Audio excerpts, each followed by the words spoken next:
I do not intend to make a very long speech, but essentially to highlight, on a very personal note, of course, from the perspective of all these young men and women who are passing out this morning, that it is their day. It is a momentous occasion for them.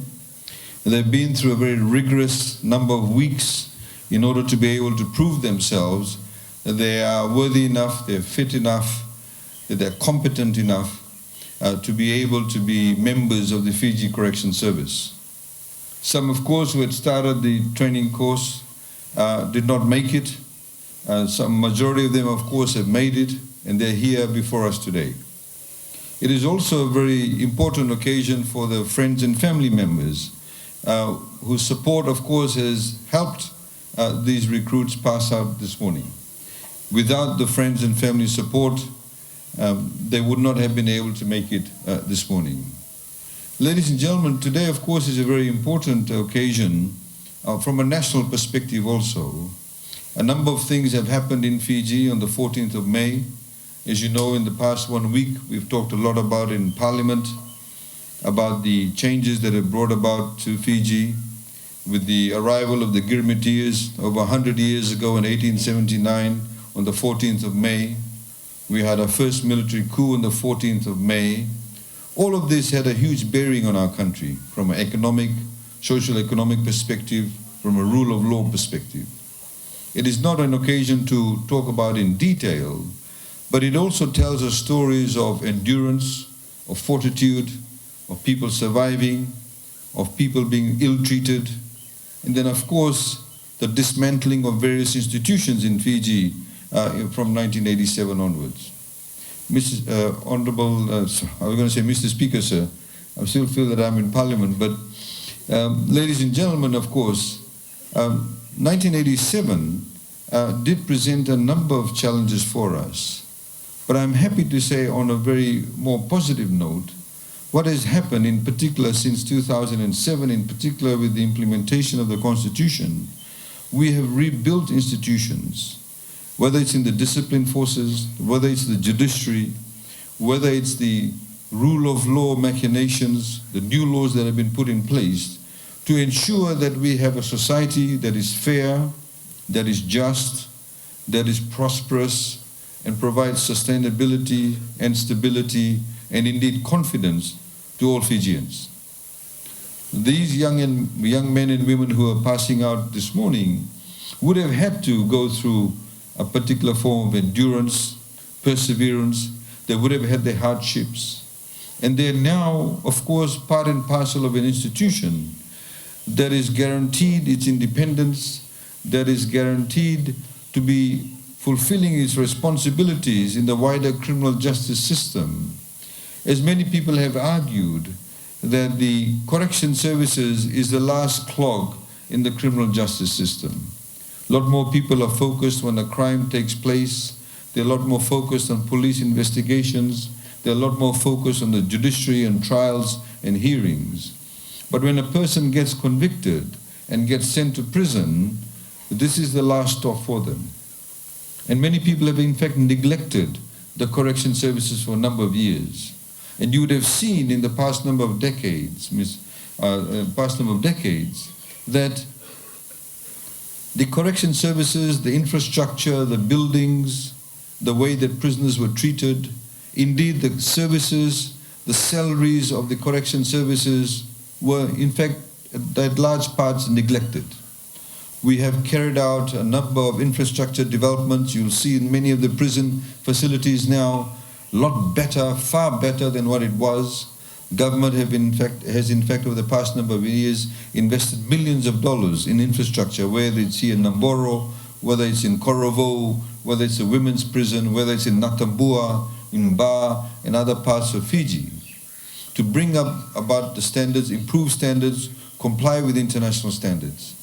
It has also meant government has invested a lot in the human capital. In other words, investing in the officers to improve their salaries. And as we've highlighted previously, if it weren't for the pandemic, we could have had another job evaluation exercise, which we intend to do once the economy gets a lot more stronger, a lot more bigger. We'll be then able to carry out JEs for the correction services, and various other discipline forces in time to come. We've also tried to, of course, in the meantime, ensure that the correction services does not become a place where prisoners come and therefore languish in the system.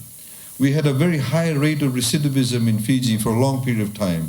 Recidivism meaning that the number of people who came to prison and they came back again. We want the correction services, when prisoners come here, they need to be able to rehabilitate their lives so they do not come back into the criminal justice system. They're able to find meaningful jobs. They're able to get the support. They're able to improve their skill sets. And it therefore requires what we call a paradigm shift in the way that correction officers deal with prisoners who come to these services, to the correction services.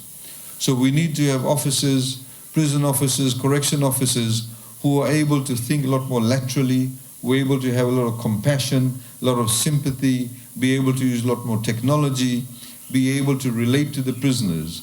Because our job ultimately as a society is to ensure that those people who may have fallen foul of the law do not actually fall foul of the law again. We need to ensure that we are able to carry out those rehabilitation exercises.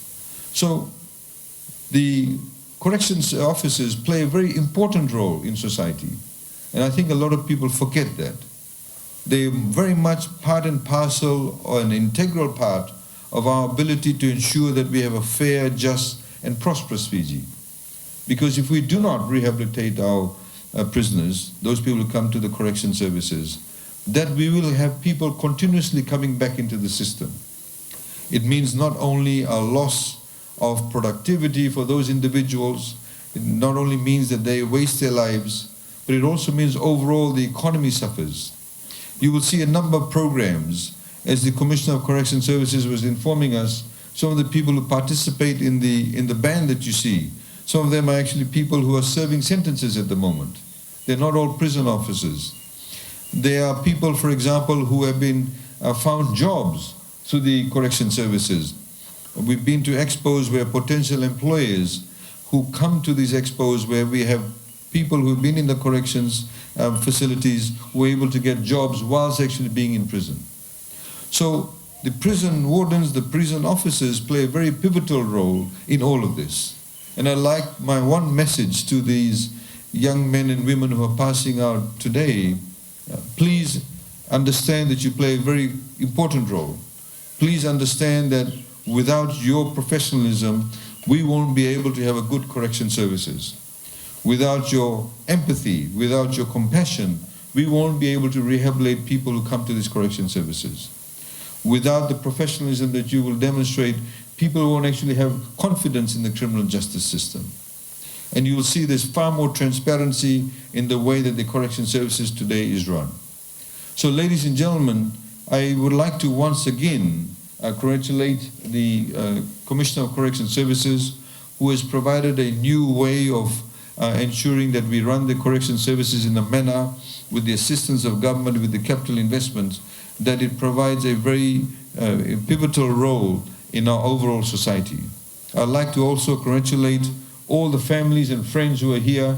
It is very heartening to hear the cheers and the support that they give to the individual officers. As I said, families play a very important role in all of this. The support of the community, the society plays a very important role, and will actually imbibe this idea of professionalism with those officers passing out today. And lastly, but not least, of course, and most importantly, are all those people who are passing out today, these young men and women who we see before us. We'd like to congratulate them. We'd like to also thank them for their willingness to serve in this very important institution, and we wish you all the best. And I wish you all a very good morning. Thank you.